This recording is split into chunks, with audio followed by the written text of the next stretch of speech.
uma produtora de sementes que quer chegar à bolsa. O Do Zero ao Topo dessa semana conta a história da Boa Safra Sementes, que começou de maneira 100% familiar com seu Neri Copo há mais de 40 anos. A Boa Safra ganhou relevância e se expandiu pelo mercado a partir de 2009, quando Marindo Copo, o filho de seu Neri, assumiu as operações.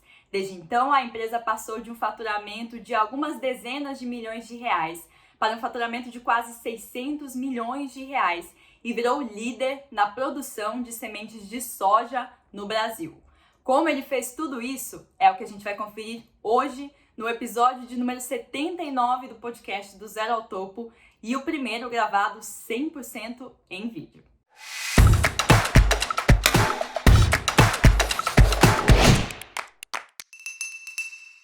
Bom, Marina, eu queria que você começasse contando um pouco das origens da sua família, já que a gente sabe que você tem uma origem no agro e uma origem empreendedora.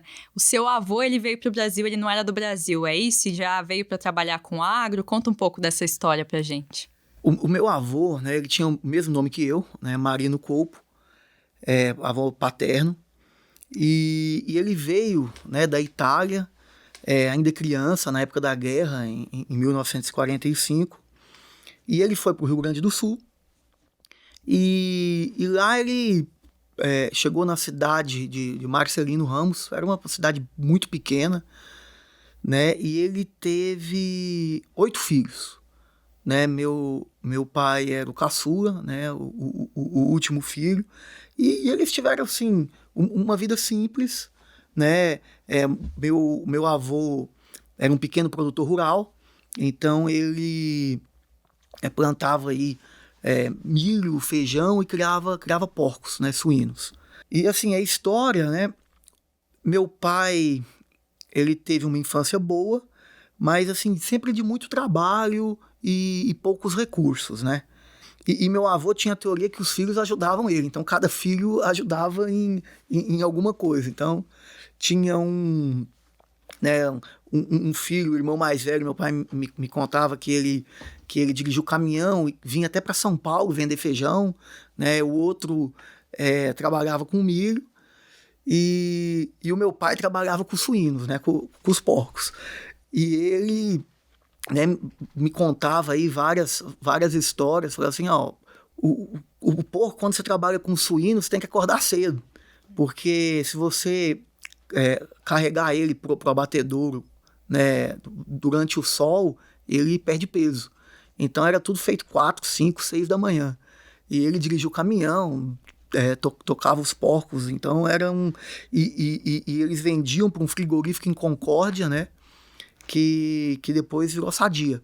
Sempre pequeno ali, mas todo mundo ralando para construir. Todo mundo ralando, ajudando. E o meu pai foi um dos poucos filhos que conseguiu estudar. Ele queria estudar e o meu avô, né, enfim, com esforço, conseguiu mandar ele para a faculdade. Ele se formou em agronomia, né, em Santa Maria. E uma das partes assim, da história do meu pai, que era bem interessante, é que ele no jornal, ele abriu um jornal uma vez e tinha uma matéria, tá? Ele falava assim, uma matéria de folha dupla, que falava Brasília, Novos Horizontes. E ele gostou muito daquela matéria, porque ela falava do Planalto Central, falava, enfim, de várias oportunidades que estavam tendo em Brasília, ali na época da construção, um pouco depois da construção de Brasília, né, e também da agricultura que estava se formando no Cerrado. E meu pai morava na República, e ele falou que ele colou esse cartaz no quarto dele, né, e ele sempre olhava Brasília, Novos Horizontes. E, enfim, ele mentalizava. Isso, né, na época da faculdade mesmo, ali, já estava... ele já estava mentalizando de ir pro Planalto Central. Uhum. E nesse meio tempo, lamentavelmente, o meu avô faleceu. E aí ele acabou não completando um dos sonhos do meu avô, que era ver meu pai se formar. Então meu pai, ele tinha muito pesar sobre isso. Falou, meu pai nunca me viu se formando, mas ele se formou. Depois que então ele se formou, ele decidiu que queria seguir o sonho. E o meu avô tinha deixado né, uma pequena propriedade rural, né, uma pequena terra para os 8 filhos. E o meu pai decidiu vender, né, a parte dele, que era o irmão mais novo, para o irmão mais velho. E a troco de um Fusca. E todos chamavam meu pai de louco, né? Os irmãos falavam, poxa, você vai abandonar tudo, vai deixar aqui seus amigos, família, e vai ir e vai subir. Meu pai falou, não, eu vou para Brasília, lá é a terra da oportunidade. E mesmo com muita dificuldade, né? Saindo, abandonando a família com muita coragem, meu pai sempre teve aí esse ímpeto, né, empreendedor, essa vontade de buscar uns novos horizontes, e ele foi. E ele foi para Brasília, né, de moto. Eu ia perguntar se foi de Fusca. Não foi de Fusca, não foi de Fusca, foi de moto. Né, ele foi de moto com o dinheiro do Fusca, né, para começar. Ele era, assim, muito ambicioso, né, e veio com cara e coragem para Brasília para tentar uma nova vida, um novo recomeço. Não, e aí já é isso, chegou em Brasília mesmo, sozinho, sem conhecer ninguém, sem nada ali. Então ele realmente chegou sozinho, né, e ele me contava, né, que ele foi para Taguatinga, né, que era uma cidade satélite, e a cidade satélite ele me contava dos primeiros prédios de Taguatinga, então ele morou num dos primeiros prédios de Taguatinga, recém estava construindo. E ele conseguiu um emprego numa empresa chamada Adubos Trevo, que era uma empresa também gaúcha, né, do sul do Brasil, mas que queria se expandir na venda de adubo, de fertilizante, para essa nova fronteira agrícola que estava aparecendo ali na região do entorno de Brasília. E nisso, né, visitando os produtores, meu pai acabou chegando na cidade de Formosa, Goiás, né, que até hoje é a nossa matriz, né, como empresa. E ali ele decidiu morar, porque era, na verdade, uma cidade mais perto da região agrícola do que Brasília. E isso foi ali, fim dos anos 70 ali, que ele se instalou por ali em Formosa. Isso, exatamente, final dos anos 70, né, e ele me conta que foi tudo muito difícil, porque, assim, ele abria a porteira, ia lá e conversava com o pessoal, todo mundo sempre muito, muito desconfiado. E ele tinha muito foco, sabe? Corria muito atrás do que ele queria. E o pessoal ficava desconfiado por ele ser de fora. Não sabia. Que era difícil você chegar numa fazenda, abrir uma... Que ele falou assim, ó, você não sabe o que é vender, você chegar numa fazenda, abrir uma porteira, entrar pra dentro, né? Levanta a mão e fala, ó, vim vender um produto novo. Então era uma dificuldade, que você ia literalmente batendo em porta, batendo de cerca em cerca, né? Sim. Então tinha todas essas dificuldades. Mas ele depois virou o melhor vendedor da empresa, ganhava prêmio todos os anos. E em 1979, ele abriu uma porta em uma pequena loja, uma portinha em Formosa, né? E ele virou distribuidor da empresa que ele trabalhava. Então ele ia ser um distribuidor da Adubos Trevo.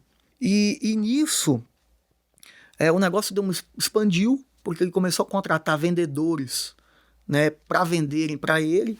Então ele falou, agora eu já não trabalhava sozinho, eram 5, 6 vendedores que iam vendendo. E o escritório dele, né, eu via nas fotos, ele morava no fundo e o escritório era na frente. Então era uma loja só, né, tinha uma divisória, e aí tinha uma cozinha, e atrás era o quarto dele. Então ele literalmente dormia no negócio, né, acordava e dormia no negócio. E 2 anos depois, em 81, foi que meu pai comprou a primeira fazenda dele. E ele me contou já essa história várias vezes, que ele passava na frente de uma fazenda e ele gostava muito da fazenda e era doido para comprar. E tinha um senhor já de idade que ia lá e botava uma placa de vende-se. E o meu pai roubava a placa de vende-se da fazenda, ia lá e falava com o senhor, né? E falava, olha, eu quero te comprar, mas eu quero demorar 5 anos, pagar em 5 anos. E aí eles viravam pro meu pai, né? Chamava Neri Coupo. E eles viravam pro meu pai e falavam, Neri, eu quero vender, mas eu quero curto prazo, eu quero uma entrada boa e vender no máximo em 2 anos, 2, 3 anos no máximo. Né? E o plano do meu pai era pagar em 5, né? Ele, com muito esforço, ele ia dar uma entrada e ia parcelar o resto com o próprio giro da fazenda, ele queria pagar. E ele me dizia que ele todo dia passava na porta da fazenda, né? E se tinha placa de vende-se lá, ele tirava a placa. E até que o senhor decidiu vender para ele, né? E aí ele comprou. Mas nessa compra, né, em 81, ele já sabia que ele não queria ser um produtor de soja comum. Ele queria produzir sementes de soja. Porque era uma matéria que ele gostava na faculdade e ele sabia que a semente, né, ela iria agregar mais valor do que a própria soja. E fazendo um parênteses aqui, né, e foi aí que a Boa Safra basicamente começou, né, enfim, foi aí que foi a ideia da Boa Safra, quando meu pai comprou essa fazenda em 81 e decidiu se tornar um produtor de sementes. E falando um pouco para o ouvinte, sementes basicamente, o que a Boa Safra faz? O que é uma semente? A semente é um grão especial, tá, que a gente vende para o produtor plantar. Então, basicamente, a Boa Safra é uma produtora de grãos especiais, né? Grãos vivos. Então, a gente vende um organismo vivo. Ele hoje tem muito mais tecnologia, é armazenado em câmeras frias.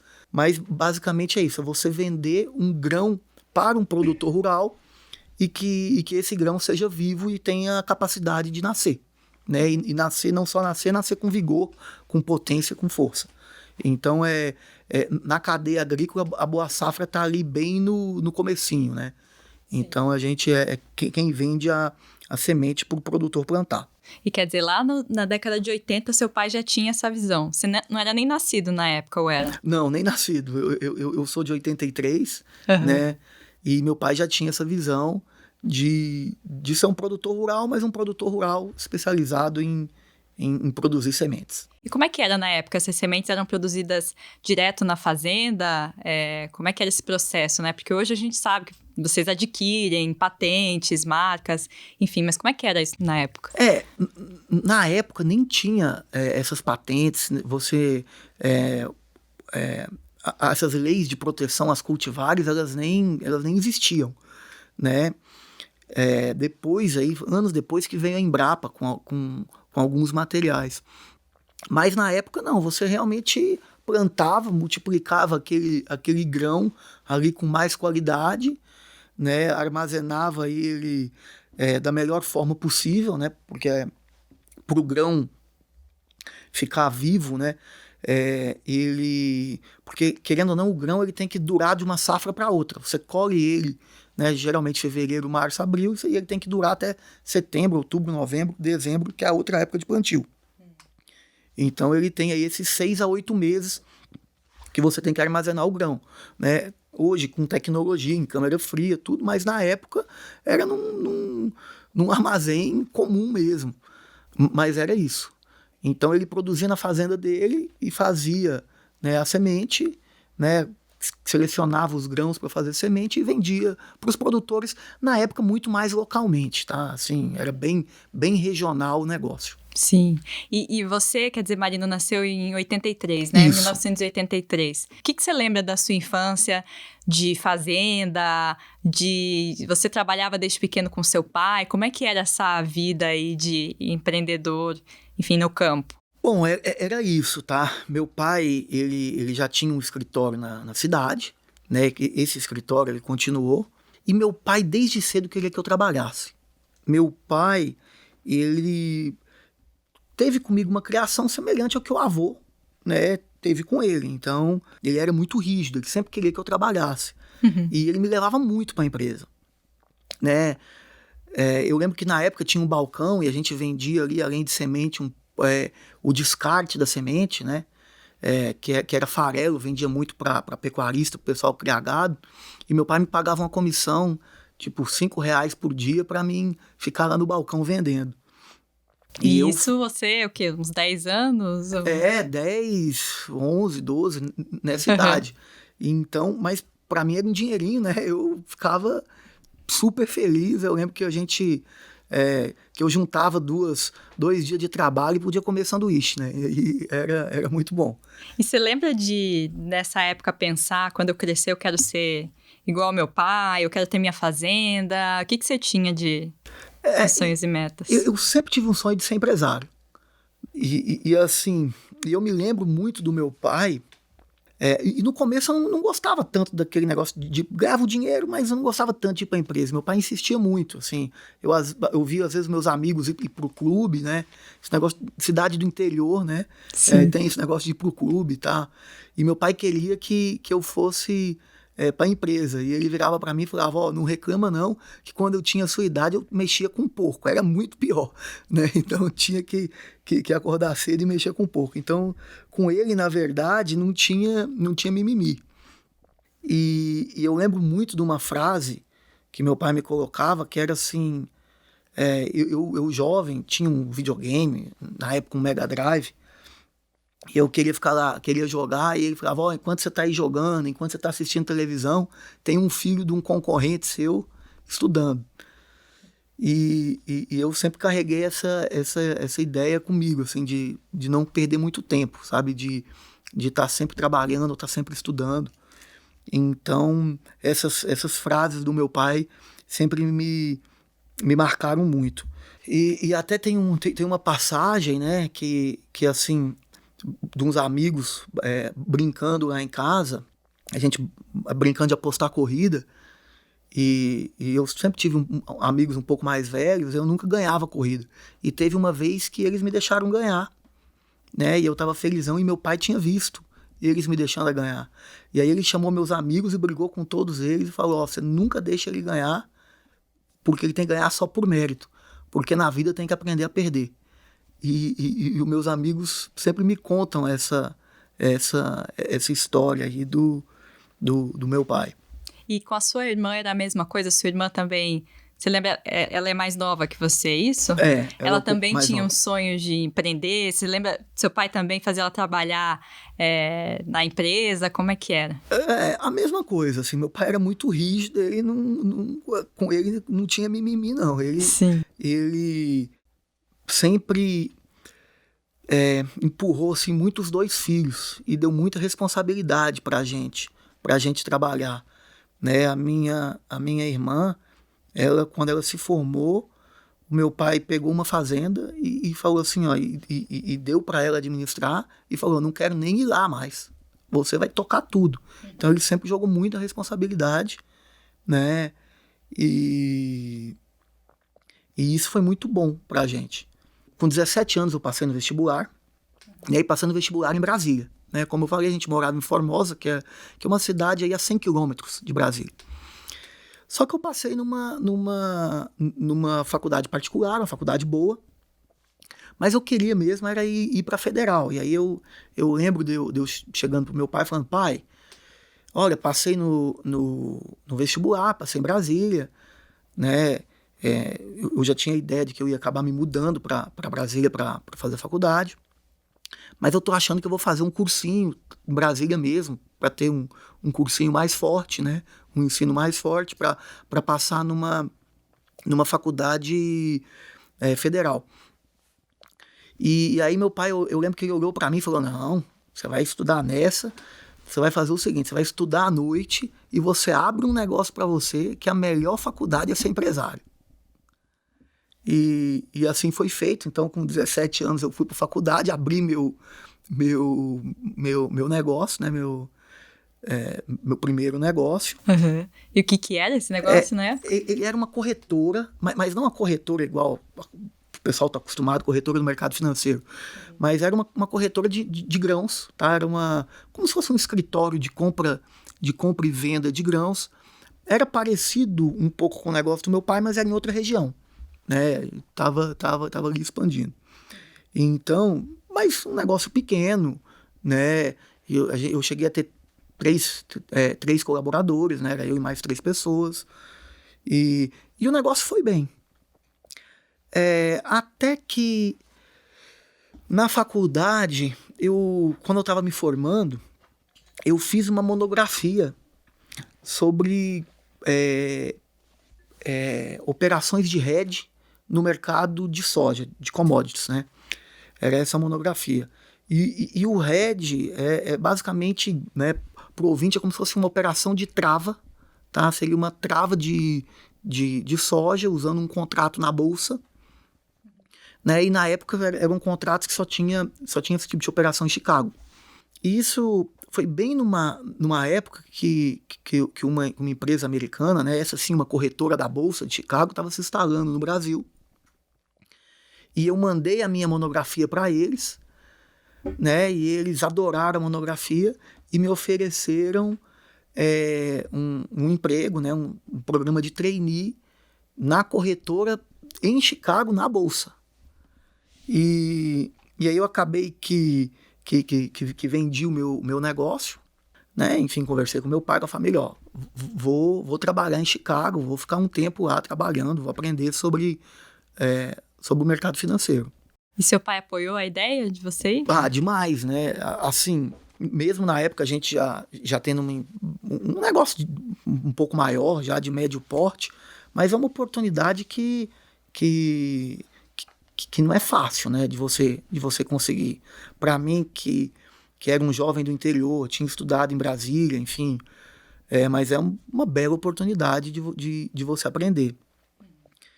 E foi aí que eu fui para Chicago, acabei, né, e trabalhava lá durante o dia, estudava à noite.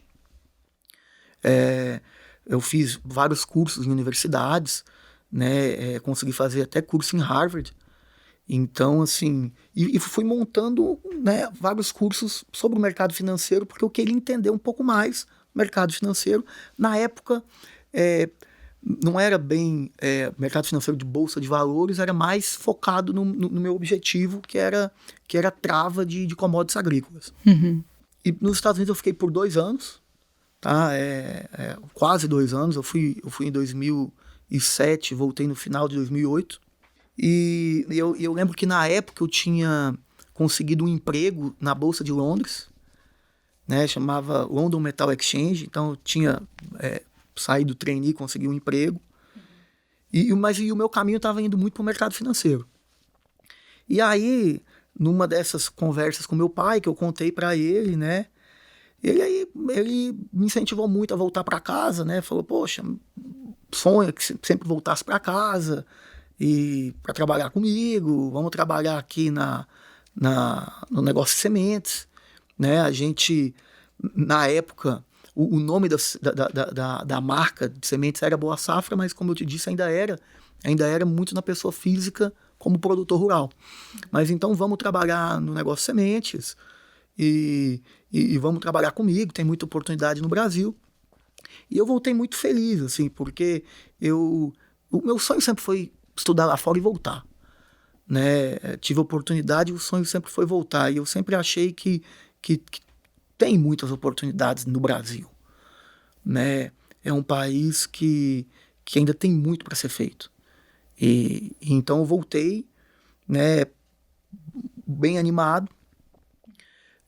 Chegando aqui, como eu te falei, a gente tinha uma empresa, aí no final de 2008, 2009, a gente tinha uma empresa de médio porte, né? Ela tinha aí um faturamento de 32 milhões, né? 32 milhões era o faturamento anual dos negócios, somando tudo, fazenda, né? O escritório, enfim, era mais como produtor rural na época, né? Era mais como produtor rural. O negócio, eram vários negócios, dentre eles o negócio de sementes. Só que eu trouxe comigo a ideia de organizar melhor a empresa, né, de implementar um pouco mais de gestão no negócio. Obviamente eu tive mais oportunidade para estudar do que meu pai teve na época dele, e a gente formava uma baita dupla, né? Eu trazia as ideias aí que eu tinha aprendido nos estudos, e e meu pai tinha uma grande experiência e um grande senso empreendedor, e a gente formava uma dupla aí muito boa. Uhum. E você já veio com foco de vou trabalhar mais no mercado de sementes? O que você trouxe de referência lá dos Estados Unidos? Ou vou organizar a empresa assim, assim, assado? Qual era a sua visão naquele momento? A verdade, Letícia, é que a minha visão era até mais na área de trading. Tá. Trading de grãos mesmo ali. De trading de grãos. Uhum. Porque eu tive um escritório de comercialização de grãos, né, durante a faculdade. Eu trabalhei na bolsa, então eu tinha um bom conhecimento de compra e venda de grãos e exportação e tal. E a minha ideia era essa, era mais focar na área de trading, de compra e venda de grãos. Só que quando eu comecei a organizar a empresa, né, e dividir os negócios que a gente tinha, que a gente trabalhava, como eu te falei, com arroz e feijão, trabalhava com sementes, também tinha um pouco de compra e venda de grãos ali na região e tinha fazendas, eu comecei a ver que o melhor negócio que a gente tinha, né, em termos de múltiplos, assim, era o negócio de sementes. Né? Ele era o negócio que mais tinha oportunidade. E, na época, a gente implementou o SAP, que é um sistema, né, chamado SAP, né, que é um sistema de informática ele é mais assim, voltado para grandes empresas. Então, se você pega as grandes empresas do Brasil, você tem uma boa parcela delas que utilizam esse sistema. E a gente era uma empresa bem pequena para ter um SAP. E foi assim, e isso me marcou porque foi a primeira vez que eu escutei que a minha empresa era muito pequena para ter alguma coisa, né? Alguns amigos do meu pai comentavam e tal, falavam assim, olha, sua empresa é muito pequena para você botar um sistema tão robusto assim. Então eu escutei aí muitas opiniões negativas, mas eu sempre acreditei na minha ideia e no potencial, né, da Boa Safra, no potencial de crescimento do negócio. Então eu consegui uma reunião com a SAP, né, e convenci eles que eles deveriam vender o sistema por um preço camarada para uma empresa pequena, né, e foi muito bem, deu certo. Então a gente conseguiu implementar o SAP na empresa, né? Aí foi nessa época que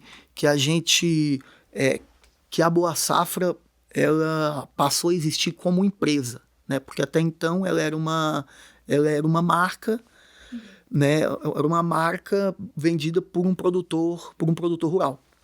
Então a gente organizou a Boa Safra como empresa. E você passou a cuidar dela mesmo. Como é que foi essa questão do seu pai te dar ou não liberdade para mexer em como é que estava estruturada a empresa naquele momento? Quer dizer, os negócios, né, naquele momento. No começo foi bem difícil, tá? Porque, assim, existia uma ideia de que naquele nosso ramo, ali naquele negócio, você realmente tinha que ser produtor rural, né? Porque se você tivesse uma empresa, você ia pagar muito mais imposto, né? E eu lembro dessas opiniões negativas que eu comentei, alguns amigos do meu pai falavam, se você for pagar todos os impostos, você vai quebrar, o negócio nunca vai crescer. E eu falava, gente, não é assim. Apesar da carga tributária ser muito alta no Brasil, mas o imposto é débito e crédito. Então, se você fizer tudo certinho e tiver um sistema organizado, dá para você conviver com a carga tributária, porque é débito e crédito. E tinha muita desconfiança, né? Na época, o pessoal achava que eu até era um pouco doido de fazer isso, de querer organizar a empresa daquele jeito, né? E um dos maiores desafios foi equipe. E não tinha muitos contadores, e a gente também não tinha, né, recursos, a gente já estava fazendo investimento no sistema, não tinha recursos para ir, por exemplo, trazer um grande contador aí de uma empresa grande, da capital, né, para vir ajudar a organizar. Então, eu lembro que eu tive a ideia, eu falava assim, porque a gente já pagava alguma bolsa de estudo para alguns colaboradores. E sempre pagava 10%, 20%, 30%, dependendo do curso. E aí eu falei, olha, agora nós vamos pagar a bolsa. Quem quiser fazer contabilidade vai ter uma bolsa de 100%. Né? A bolsa de estudo de 100%. E logo no começo eu consegui colocar 8 pessoas para fazer contabilidade, curso de contabilidade em Formosa mesmo. E hoje na empresa a gente tem uns 10 contadores aí, alguns dessa primeira leva, né? Então a gente ficou muitos anos aí formando contadores, porque realmente, apesar de ser débito e crédito, né, a legislação tributária brasileira não é fácil. Então, ela é um pouco técnica. Uhum. Então você precisa ter gente qualificada em vários âmbitos do negócio. No financeiro, no departamento de compras, na contabilidade. Então, assim, você precisa ter gente que entenda da prática contábil em várias partes, não só ali no contábil e no fiscal. Então, eu acho que esse aí foi o maior desafio. Não era necessariamente o sistema, mas pôr o sistema para funcionar. O SAP, o sistema, mudou realmente o que ele ajudou, né, a empresa, os negócios logo no início. Depois da implementação inicial, foi organizar, ver os fluxos, o que era tanto necessário esse sistema? Foi muito fluxo de caixa. Para te falar assim, a verdade, como a gente tinha muitos negócios dentro do mesmo negócio, a gente não sabia exatamente de onde vinha a margem, de qual negócio era mais lucrativo que o outro, qual negócio dava mais dinheiro. Na época, o meu pai, ele sempre acreditava que o melhor negócio era fazenda, e eu acreditava que o melhor negócio era trading. E a gente no papel, né, no papel de pão, no guardanapo, a gente fazia a conta e tinha essa visão. E depois de organizar o negócio, que a gente foi dividindo negócio a negócio, né?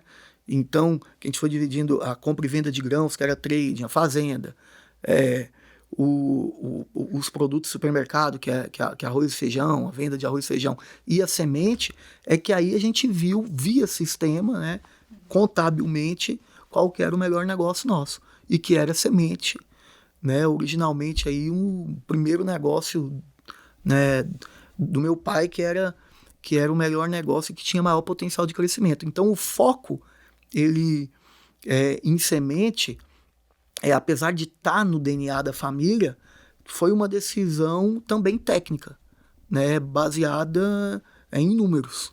E aí, diante desses números, o que você pensou? Você começou a planejar uma expansão grande? Qual que foi o primeiro passo que você deu com uma boa safra como empresa estruturada aí, né? CNPJ aberto. Foi isso, assim, a gente fez um planejamento de 10 anos. Né? Então, eu sempre gostei desses planejamentos de longo prazo, né? Um planejamento de 10 anos. Na verdade, era um planejamento desenhado aí por 5 anos e no 10 era mais como uma meta, né? Mas a gente sempre ia fazendo esses planos de 10 anos. E, na época, a gente traçou um plano que também, né, muitos duvidaram aí de que iria funcionar, alguns próprios colaboradores, né, não acreditavam naquilo, mas eu tracei um plano e apresentei para a empresa, né, porque eu sempre acreditei que a primeira coisa que você tem que fazer é motivar a equipe, né, e tentar trazer o time para junto de você, senão você não chega. Né? Tem duas frases, né, que meu pai me falava, assim, um homem é do tamanho do seu sonho e quanto maior o sonho, melhor a equipe. Então, você tiver um sonho alto, você tem que ter uma equipe muito boa. Né? Então, e aí a gente montava esse planejamento, né? Eu montei o planejamento de 10 anos, e a ideia era crescer 10 vezes em 10 anos. Então, era sair aí dos 32 milhões e chegar aí a 300 milhões depois de 10 anos. De 2009, né? 32 milhões para 320 em 2019. e graças a Deus a gente conseguiu bater até acima, né? A gente acabou faturando mais de 400 milhões em 2019 e agora no exercício de 20 a gente deve fechar aí próximo a 600 milhões, 594 milhões. Milhões de faturamento. De faturamento. E quais foram os principais pilares, né, que ajudaram a realmente vocês atingirem esses valores? Você falou da questão de colaboradores, vocês trouxeram também pessoas do mercado? Eu acho assim que foi muito planejamento, tá? A organização. Então, assim, eu sempre tive esse negócio na minha cabeça. Eu falava assim, olha, a gente é uma empresa pequena, média, né? Sobretudo pequena quando comparada às gigantes que tem no agro. E eu falava, mas eu quero ter uma empresa pequena, mas referência à organização.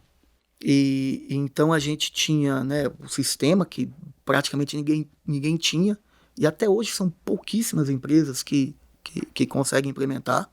Né? A gente começou a ser auditado pela KPMG também em 2016, então uma empresa pequena. E na época foi outra dúvida que todos tinham, né? Todo mundo falava, Marino, não dá para você auditar com uma empresa Big Four. Você tem que fazer 3 anos de auditoria com uma empresa menor, 2, 3 anos, se organizar mais um pouco, e aí depois você né, chega lá num nível de uma Big Four, que no nosso caso foi a KPMG. Mas eu sempre acreditei na empresa, sempre acreditei nesse negócio de falar, poxa, sou pequeno, mas sou organizado. E hoje a gente está indo aí para o 5º ano de auditoria com eles e a gente nunca teve uma ressalva no balanço. Então foi muito difícil. Novamente, no primeiro ano foi complicadíssimo.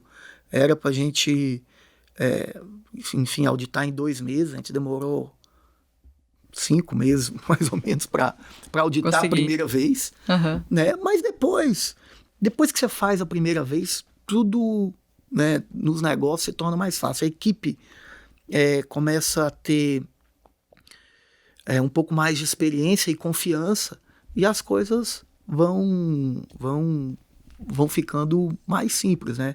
E hoje a gente, agora, no último ano, a gente auditou trimestralmente. Então, quer dizer, é muito difícil no começo e depois acaba se tornando uma coisa mais corriqueira. Então, para os nossos ouvintes, empreendedores, eu digo assim que você, na minha visão, você tem que sonhar alto e ir para cima e fazer, porque realmente no começo tudo é difícil, mas depois você consegue. Quando você falou dessa questão dos amigos do seu pai, do pessoal que tinha conhecimento no setor, desencorajar os seus sonhos e tudo mais, como é que era para o seu pai, né? Ouvir tudo isso, enfim, implementar sistemas. Ele aceitava, encorajava ou ficava reticente? Como é que era essa questão? Olha, meu pai acreditava muito em mim. Assim, a gente tinha uma relação muito boa, né? Mas ele também, tudo que eu queria fazer, eu tinha que provar e mostrar a última linha. Né? Então, ele aceitou. No começo foi bastante difícil. Meu pai até botou um apelido no sistema, no SAP, falou sistema de atraso de pagamento, porque realmente o primeiro ano foi dificílimo para rodar, mas depois, assim, acabou toda a desconfiança. Todo mundo viu, né, que a gente, que apesar dessa dificuldade inicial, né, você ter as coisas com alto nível organizacional é a grande diferença, tá? Porque, assim, um empresário é como se ele fosse um capitão de um barco, né? E é muito difícil você guiar o barco pelas estrelas. Então, você precisa ter informações. Se você consegue ter um bom software, né? E uma boa contabilidade, é como se você tivesse um GPS, e aí você bota um sonar no barco e assim as coisas vão. Então, facilita. Sem uma gestão, é muito difícil de você saber exatamente para onde você está indo e se aquilo que você tentou deu resultado ou não, né? Então, assim, é muito difícil quando você não tem muita informação. E não só não tem informação, você precisa ter uma informação muito confiável. Para realmente a informação ela tem que ser boa o suficiente para você tomar a decisão em cima daquela informação. Ninguém pode ter dúvida, né? Ninguém pode duvidar da informação. E isso é mais equipe e time do que necessariamente sistema. E aí, falando dos avanços da empresa, eu acho que eu li que 2009 começou com o CNPJ, os planos.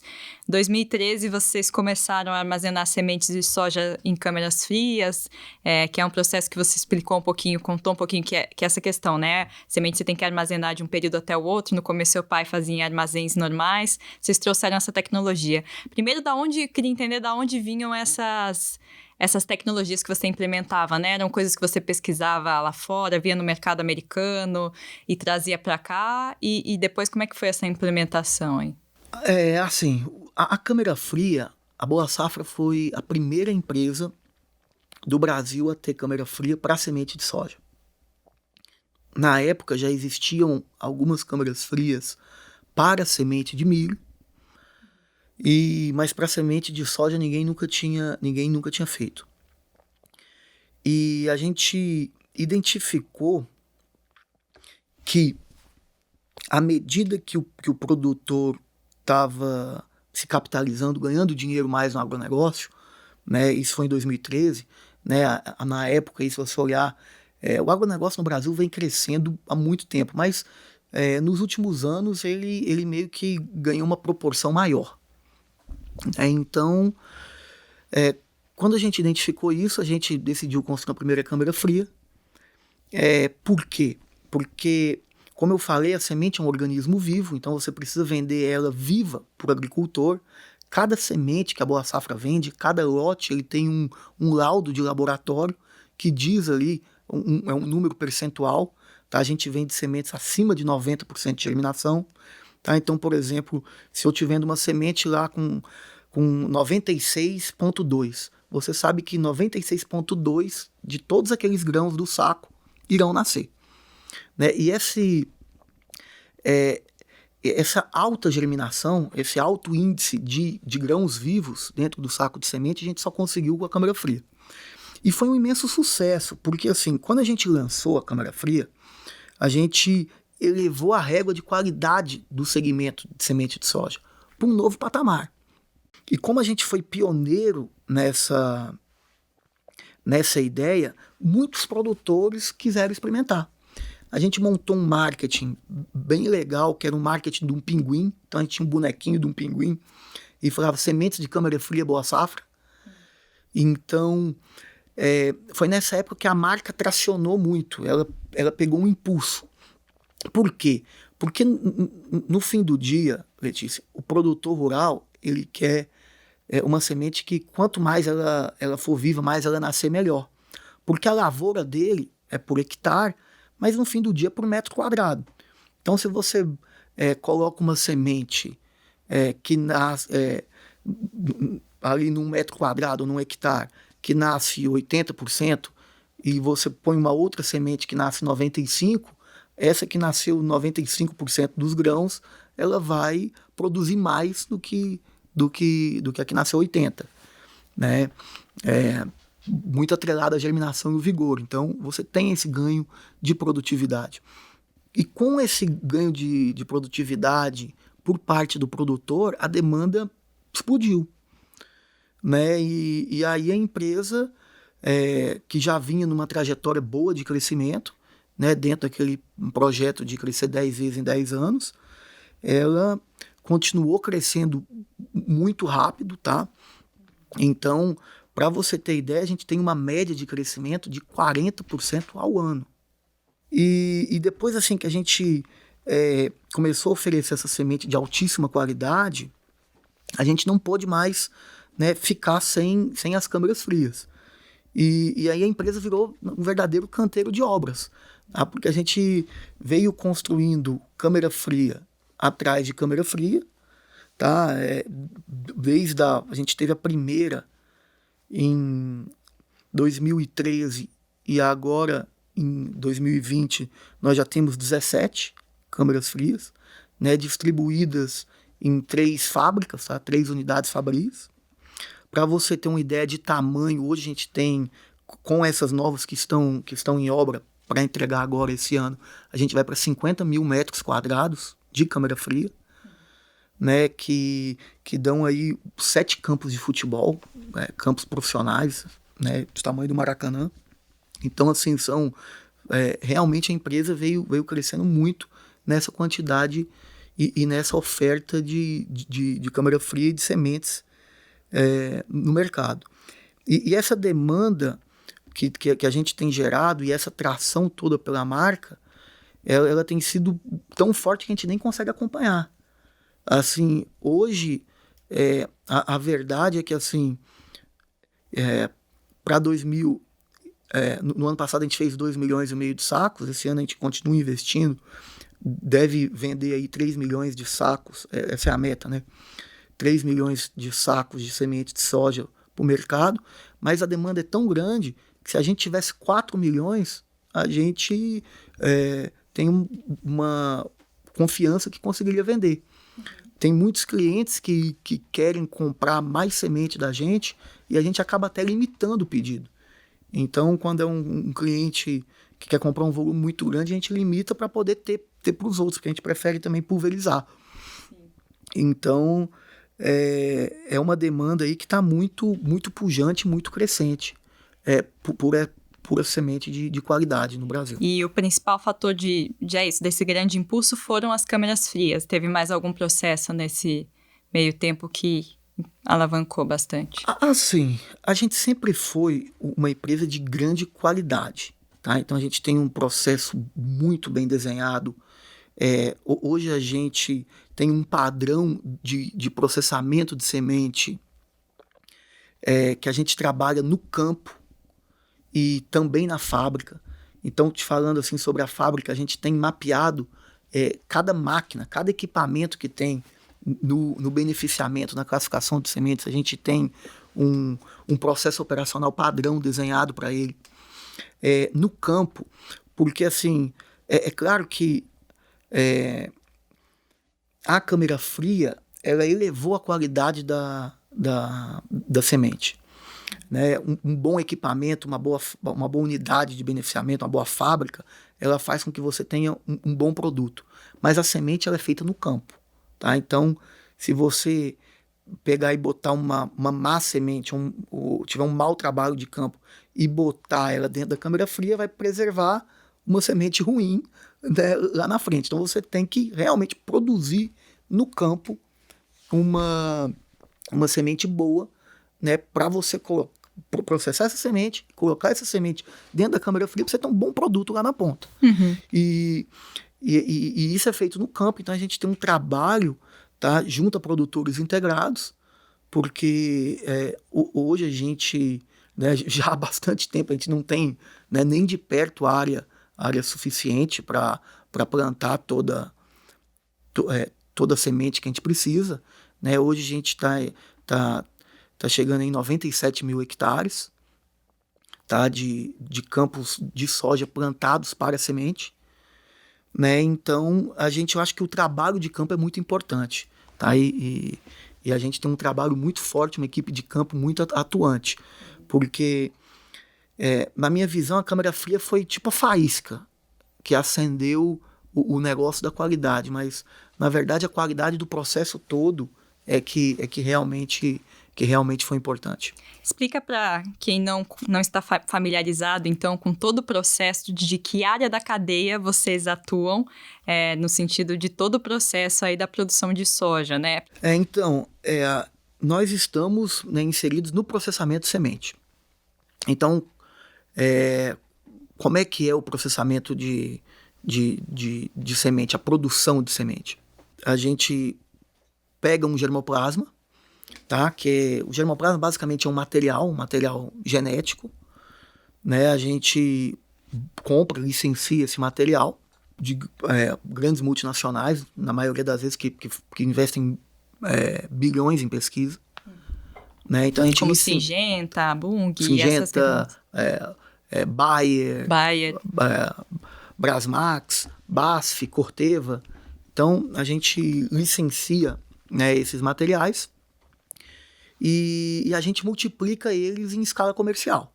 Então, eu licencio eles, eu contrato um produtor que a gente chama de produtor integrado.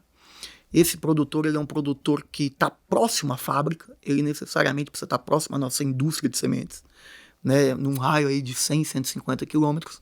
A gente contrata esse produtor, né? É lógico que paga para ele um bônus, uma bonificação, uma taxa, né? Para que ele plante, né? Para a gente como produtor integrado. E esse produtor parceiro, né? Ele produz, entrega para a gente processa essa semente, armazena numa câmara fria e oferece também uma infinidade de tratamentos, né? Para essa semente que aumentam aí o vigor e a qualidade da semente. E a gente vende, né, para produtores e para lojas, tá, que distribuem, que são lojas agropecuárias. A gente chama no nosso meio de revendas, mas basicamente é uma loja, para facilitar, é uma loja. Então essas lojas distribuem as sementes para os produtores. Hoje a gente vende em 11 estados. Tá? E a empresa ela tem 6% de market share nacional, tá? Em 11 estados. E é a maior mesmo, né, desse mercado. Isso. Hoje nós somos líderes, né, de segmento. Ele é um segmento bem pulverizado. Tá? A gente está muito animado até com o plano de crescimento. Na verdade, assim, quando eu olho lá fora, né, eu vejo que o líder do nosso segmento nos Estados Unidos, né, que é porque assim, o Brasil vem crescendo muito no agronegócio, tá? E a gente passou a América nos últimos 4 anos. Então hoje o Brasil é o maior produtor de soja, tá, do mundo. O maior produtor, o maior exportador, a maior área plantada. Mas nos Estados Unidos o mercado é mais maduro. Então quando você vê o meu setor, né, o meu ramo de sementes, você vê que lá nos Estados Unidos o líder tem 27% de market share, enquanto aqui a gente é líder. Aqui o setor é bem mais pulverizado do que lá. Lá, os 3 primeiros têm mais de 60% de market share, né? E aqui, quando você pega os 10 primeiros sementeiros do Brasil, dá em torno de 23% de market share.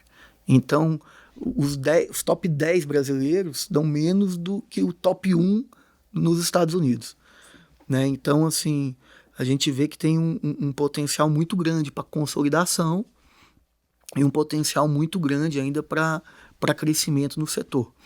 E lembrando que todo esse crescimento do agro, tá, do agronegócio no Brasil, faz com que o agro hoje ele cresce, a cadeia de soja cresce 6% ao ano, são 6,3% ao ano nos últimos 10 anos. Então, eu acredito que é um dos setores da economia que mais cresce, né, pelos números que eu vejo, e que tem carregado o PIB nos últimos anos. E o nosso setor em específico, que é o de insumos, né, para o agronegócio, de sementes, ele é o que mais cresce dentro da cadeia de soja. Ele cresce em média 8,1% ao ano. Então é um setor de muito crescimento, né? A gente cresce acima da média, né? A gente tem crescido 40%, né? E essa é a nossa média de médio e longo prazo, continuar crescendo 40% ao ano, até mais, né? Mas a gente está nesse ramo aí que o Brasil tem se destacado mundialmente.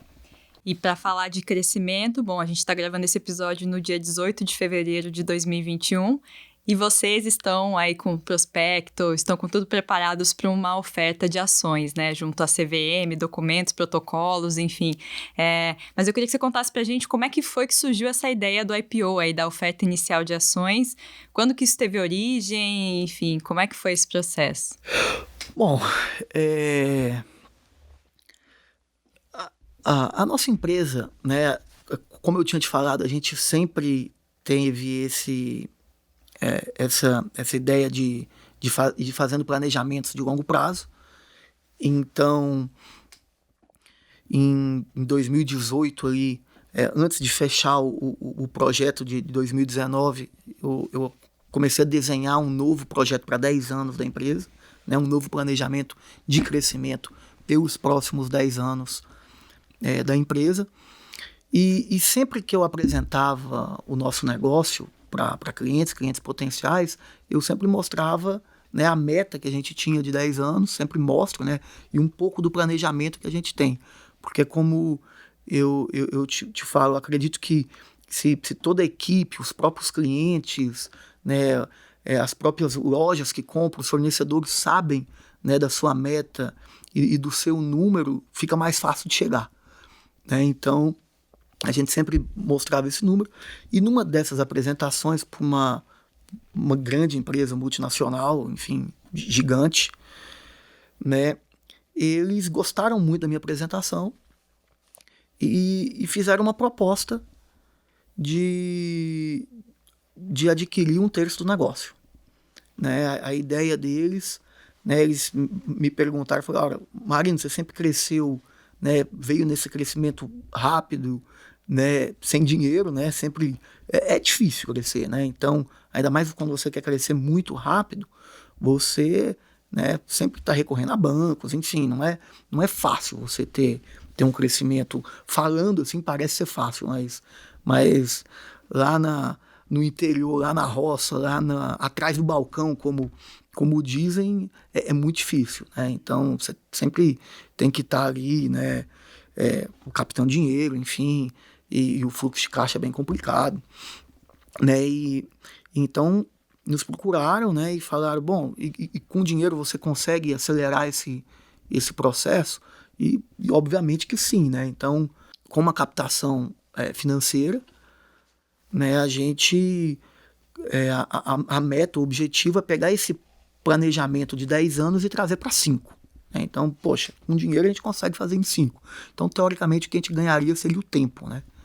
Só que, assim, eu na época, né, quando olhei essa proposta, que foi em meados do ano passado, falei: poxa, eu preciso de ajuda, porque sou uma empresa, né, ainda negociando com uma empresa muito maior, e eu já tinha um relacionamento com a XP, e foi aí que eu trouxe a XP para a mesa, né? Eu procurei a XP. A XP Investimentos. A XP Investimentos, né? A área de IB deles.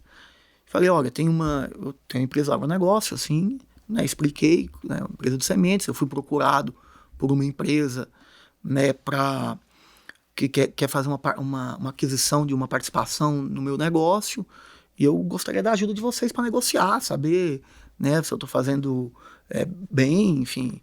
Eu acho que um dos outros grandes pontos é você ter também, né, humildade para buscar ajuda quando você se depara com uma coisa que não está ali no seu ciclo do dia a dia. E aí a XP começou a montar esse projeto comigo, né? Só que quando a XP, né, a equipe da XP viu os números, viu o ROI elevado que a gente tem, né? A gente teve no ano passado 65% de ROI, esse ano, no ano de 19, 65% de ROI. A gente fala em ROI, retorno sobre o patrimônio. Retorno sobre o patrimônio. Em 2020 nós tivemos 63% de ROI. Então, assim, quando a XP olhou os números, né, o EBITDA crescendo, a gente conseguindo segurar o endividamento, até caindo, devido aí ao crescimento do EBITDA, a empresa crescendo em lucro também, e com esse crescimento tão forte, né, em vendas, né, a XP olhou e falou: olha, você, né, pode fazer esse negócio, mas a gente acha que cabe um IPO, cabe uma oferta pública de ações, e aí você vai estar realmente no caminho certo, né? E na hora foi um pouco de música para o meu ouvido, porque assim, eu sempre tive, né, sempre gostei do mercado financeiro, já sabia como funcionava o mercado financeiro. Óbvio que não estou falando que sou especialista, né, mas digamos que tinha uma boa ideia de como funcionava, e esse virou o projeto, né, a gente fazer um IPO, é 100% primário, tá? Então, o que é isso? Um IPO primário é porque você tem IPO primário e secundário. O secundário é quando o dinheiro vai para os sócios, tá? E muitos IPOs são meio a meio, tem uma parte que o dinheiro vai para o sócio, uma parte para a empresa. O nosso, ele é um IPO 100% primário, então 100% do dinheiro do IPO ele vai ser investido na empresa. Né? A gente aprimorou aí com a ajuda da XP, esse projeto de 10 anos, né? Um projeto de 5 anos, para investimento em novas fábricas, para dar vazão a essa grande demanda que a gente tem. Né? A gente também está visualizando, além de abrir, né, essas novas plantas, a gente está visualizando também a possibilidade de aquisição de alguns concorrentes. Né? Então, hoje a gente tem um NDA assinado aí com seis concorrentes que a gente tem conversado. E aí o projeto, né, virou um projeto de IPO, um projeto para dar vazão a esse alto crescimento do negócio e continuar aí nessa trajetória que a gente tem. E agora, o maior crescimento, quando você fala de se esse IPO sair, enfim, com os recursos captados, nos próximos anos ele deve vir de aquisições ou deve vir do crescimento orgânico mesmo, né? Com a abertura de novas fábricas, enfim. Assim, Letícia, nós temos 3 planejamentos. A verdade é essa, a gente tem 3 planejamentos. O planejamento A, ele seria meio a meio, tá? Então, a gente... o crescimento orgânico ele é muito bom para o negócio, tá? Já tá bem mapeado o crescimento. Então, o foco inicial seria fazer o crescimento orgânico e fazer algumas aquisições. Mas a gente tem um outro planejamento que tá bem desenhado também. Caso a gente tenha alguma dificuldade para fazer aquisições, ou a gente não ache que o preço dessas aquisições faz muito sentido, né? A gente tem um projeto também 100% orgânico, então de abertura, só de abertura de fábricas e novas unidades de processamento e fazendo um crescimento 100% orgânico. Então a gente tem hoje na mesa esses 2 planejamentos, mas a linha A é mais o foco, seria fazer aí, construir 2 fábricas que a gente já tem até os locais definidos e buscar comprar aí 2 concorrentes no mercado. Como você disse, esse mercado é muito fragmentado, né? Os concorrentes, eles estão estruturados suficientes para vocês conseguirem fazer aquisições em processos de gestão, de ter os fluxos, né? Como é que são os principais concorrentes aí de vocês no mercado? Esse é um grande desafio que a gente tem, tá? E assim, jamais falando mal de nenhum concorrente ou de potenciais empresas que a gente tenha o interesse aí de adquirir, mas eu vejo que aquele caminho que a gente trilhou lá atrás, muitos dos meus concorrentes não fizeram, né? Então, na verdade, dos 6 que a gente olhou, nenhum tem um balanço auditado, nenhum tem um SAP implementado, e alguns ainda estão, inclusive, na pessoa física como produtor rural. Então, ainda eu tenho muitos concorrentes que operam na pessoa física como produtor rural. Né? E aí tem 2 pontos disso, apesar de ser uma dificuldade para fazer uma aquisição, tá? Porque aí o processo, pelo que a gente tem conversado com a auditoria, o processo de compliance e de due diligence para fazer uma aquisição, ele se torna bem mais complicado. Né? Mas, por outro lado, eu acho que essa é uma vantagem competitiva que a Boa Safra hoje tem, né, sempre teve e continua, que é essa organização frente aos concorrentes. Então, tem prós e contras nesse processo aí. Uhum. E você falou da questão da expansão que a gente viu no agronegócio, do mercado de soja, e as perspectivas continuam positivas, né? Quer dizer, esse mercado deve crescer muito mais ainda. Assim, Letícia, quando a gente olha né? O Brasil, lamentavelmente, nos últimos anos tem crescido pouco, mas o mundo tem crescido muito.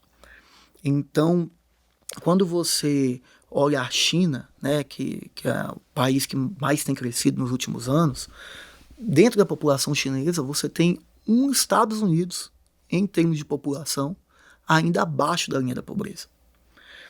Você tem alguns países chegando aí a um nível de renda de $2.000 per capita ano, né?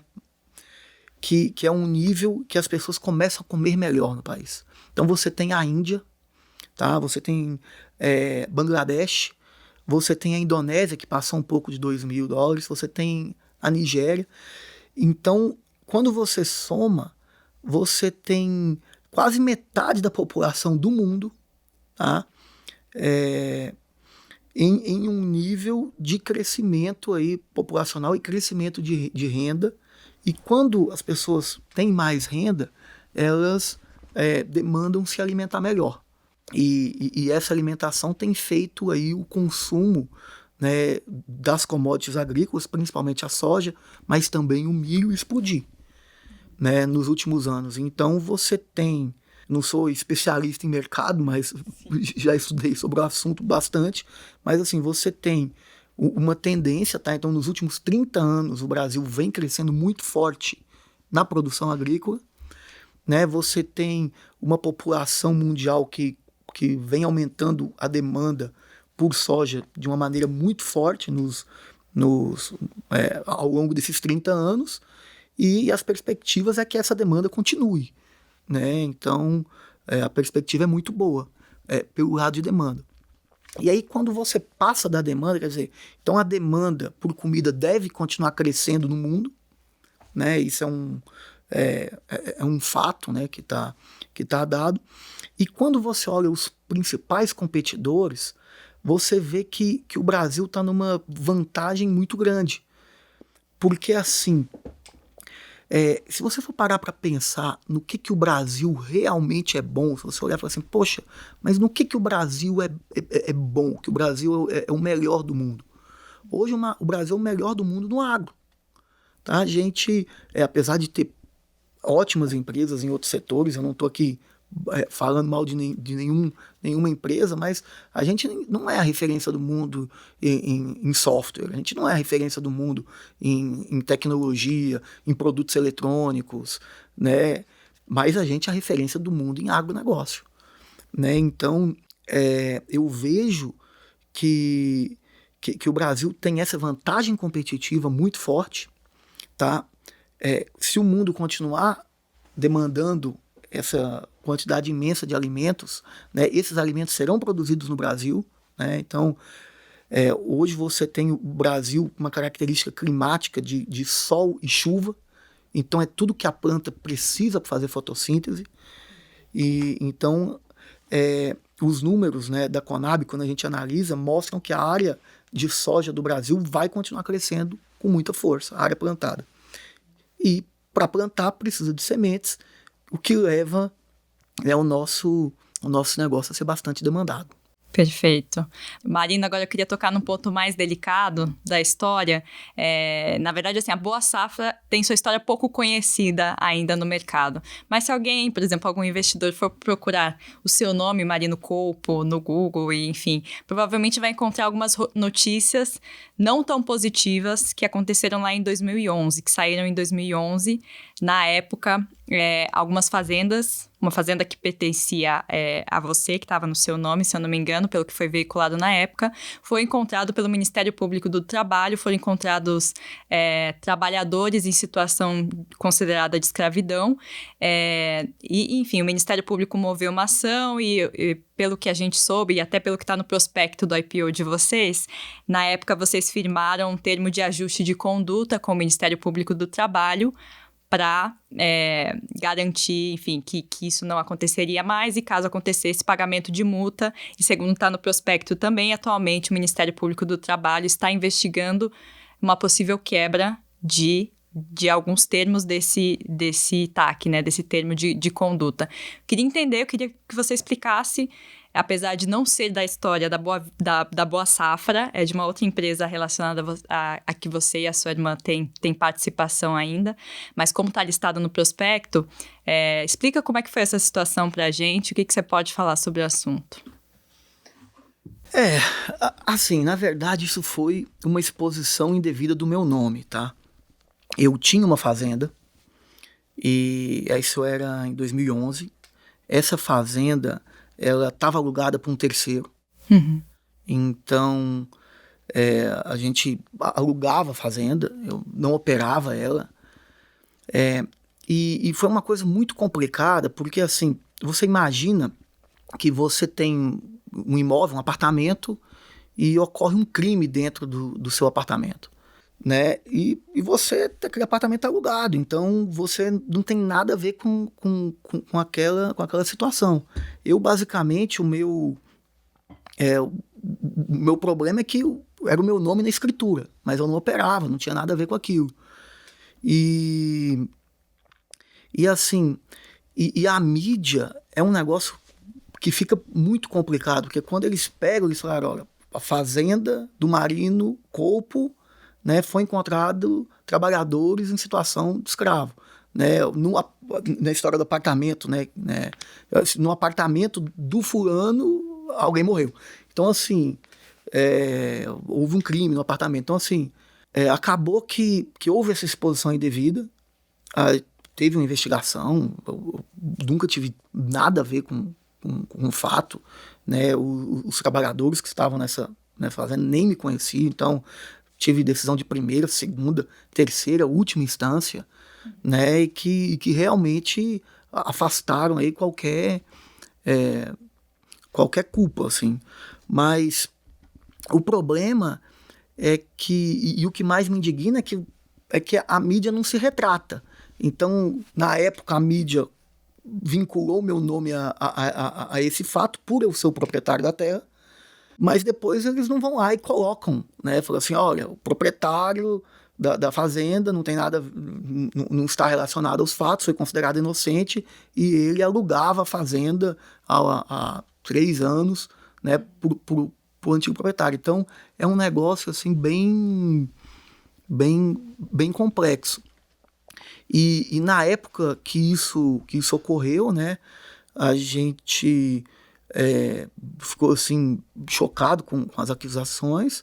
Aí a gente acabou quebrando o contrato de aluguel, retomou a terra, passou a operar essa fazenda. Assinamos, sim, um termo com o Ministério Público. O Ministério Público falou, olha, já que a fazenda é sua e você está pegando ela de volta, você tem que assinar um termo, né? E esse TAC tá vigente. Então, assim, hoje não, né, nada disso, né, nunca mais ocorreu, e enfim, né? E o TAC tá vigente, mas tá tudo ok na propriedade. Até um pouco depois, mais ou menos nessa época, um pouco depois, a minha irmã veio, né? Ela se formou, veio ajudar a gente. Hoje, né, somos nós dois que trabalhamos no negócio, ela mais focada na área de fazendas, né? Então, assim, com um foco bem legal, assim, em produção agrícola. Hoje, a minha irmã Camila, que é minha sócia, né, em todos os negócios, mas ela é bicampeã em produtividade por hectare. Então ela ganhou o campeonato César. Ela não é um irmão que está falando, não, é que realmente ela é muito boa de produção. Então é uma fazenda modelo, altíssimo padrão, uma das fazendas mais produtivas aí do Brasil, campeã do estado do Goiás em produtividade. E esses fatos aí do passado aconteceram sob uma outra gestão, mas nem de longe passam perto do que existe hoje. Uhum. E eles acabam sendo listados no prospecto por conta desse histórico, ou há alguma coisa em andamento, alguma investigação do Ministério Público relacionada a isso? Não tem. O que tem é um TAC, né, que foi assinado lá atrás, e eu acho que esse TAC... que é esse termo de conduta aí. Esse termo de ajuste de conduta, né, que o TAC fala, olha, isso ocorreu nessa fazenda, nunca mais pode ocorrer. Então esse TAC ainda é vigente, mas é que quando você se prepara para um IPO, né, mesmo isso nunca tendo sido relacionado com a empresa, né, não tem nada no nome da Boa Safra, nada. A Boa Safra nunca teve nada a ver com isso, né, foi sim na pessoa física minha, né, minha irmã também nunca teve nada a ver com isso, foi numa fazenda que estava em meu nome, né, mas assim, os advogados eles são bastante, digamos, precavidos, né, e tudo tem que estar no prospecto, como deve ser. Sim. Né? Então, enfim, toda a sua vida lá é relatada e colocada no processo, né? Tudo que aconteceu, mesmo necessariamente não tendo nada a ver com a empresa. E muitos investidores aí que focam no valor a longo prazo da empresa precisam analisar isso, né? Porque precisam analisar os mínimos detalhes de um executivo que está à frente dos negócios ali, né? Para entender, enfim, o que pode ser um risco, que pode afastar ou não alguém dos negócios ali, que pode ter envolvimento. Exatamente. Mas assim, no meu caso, a gente tem uma decisão tramitada e julgada em última instância, né? Tem investigação, enfim. Como eu falei, era uma propriedade que estava alugada. Coisa deixada lá para trás, né? E aproveitando que você falou da questão da sua irmã, ela hoje participa dos negócios da Boa Safra, ela está como presidente do conselho de administração, é isso? Isso, a minha irmã me ajuda bastante, tá? A minha irmã, ela é uma produtora rural, né? Mas ela é uma agrônoma formada, ela entende tudo de produção, então ela está sempre trabalhou comigo, né, na área de produção principalmente, mas lida aí com a produção da Boa Safra, e hoje ela está no conselho, tá? Então eu continuo à frente do negócio, a minha irmã como presidente do conselho de administração, e ela continua, né, como produtora rural também, plantando. Seu pai, infelizmente, faleceu há alguns anos, né? Vocês tiveram a perda dele e isso afetou de alguma forma os negócios? Ou como vocês estavam estruturados? Como é que foi essa perda para vocês aí? Olha, foi assim, uma perda muito forte, tá? Foi um choque, assim. Meu pai acabou falecendo aí em 2018, agora a gente tá completando aí 3 anos. E assim, no fim, é muito difícil quando a gente perde alguém, né? Ainda mais no meu caso, que eu tinha um pai que era muito presente, a gente era, poxa, muito amigo, eu brincava com ele e falava assim, a gente é a dupla perfeita. Então, pessoalmente, assim, foi um negócio que eu fiquei destruído por dentro. Mas meu pai, ele sempre, né, como eu contei na minha história, enfim, ele me criou para trabalhar, né? Depois da morte dele, os negócios ainda passaram a ser uma prioridade, a Boa Safra, uma prioridade ainda maior para mim. E eu tenho certeza que eu continuei trilhando o caminho que ele queria que eu trilhasse, né? Então, a gente continuou com os mesmos planejamentos, com a mesma ideia de crescimento, foco no custo, foco na qualidade, e mesmo pessoalmente muito abalado, a gente continuou aí a trajetória dos negócios. E o que você acredita que o seu Neri aí deixou, seu Neri Colpo deixou de legado, de essência para a Boa Safra? Tem alguma coisa, como você citou algumas frases dele, tem alguma coisa que era muito forte dele, que era muito da visão dele que continua nos negócios? Tem. Meu pai sempre me falava sobre a força da palavra. Então ele falava assim, olha, muita gente faz negócio comigo, filho, porque palavra dada, ela tem valor. Então ele falou assim, olha, se você, enfim, comprar, né, uma soja, ou vender uma soja, né, o mercado de commodities às vezes tem flutuação, mas ele fala, olha, se você comprar uma matéria-prima de um cliente hoje, numa sexta-feira à noite, por telefone, você fechar o negócio, e na segunda-feira o mercado derreter, você não precisa de papel para cumprir o negócio. Você sempre cumpra tudo que você fala. Então, esse aí é o principal, eu acho que, pilar da empresa. A gente é uma empresa que a gente cumpre o que fala. Então, eu acho que isso também dá muita força, né, para a nossa marca. A gente é uma empresa que realmente cumpre. A gente acredita que necessariamente as coisas não precisam estar escritas, né? Meu pai falava do fio do bigode, então fez no fio do bigode, então negócios falados são cumpridos. Então eu acho que esse aí é um dos grandes ensinamentos aí e legados que meu pai deixou para a empresa. Então, Marino, obrigada pela sua participação, foi um prazer ouvir a sua história aqui. Olha, eu que agradeço, Letícia, eu que agradeço a oportunidade de estar contando aí um pouco da história, enfim, tá falando aí do agronegócio, do nosso negócio e dessa possibilidade que a gente está tendo aí de fazer o IPO. Aliás, boa sorte no IPO para vocês. Muito obrigado, muito obrigado. Assim, a história do IPO, a gente também é pequeno, né? Então, para os padrões da Bolsa, a nossa empresa é um small cap, né? Mas já vai entrar no novo mercado e tudo, no claro, mais alto no mais grau alto, Isso, no mais alto grau de governança. Uhum.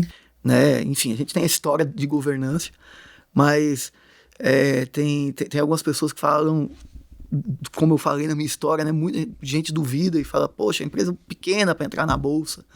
Mas, como eu ressaltei, entra num ouvido e sai no outro. Eu continuo acreditando no negócio, né? Continuo acreditando aí nos grandes planos, grandes sonhos, e vai dar certo. Sonho grande. É isso aí. Muito bom.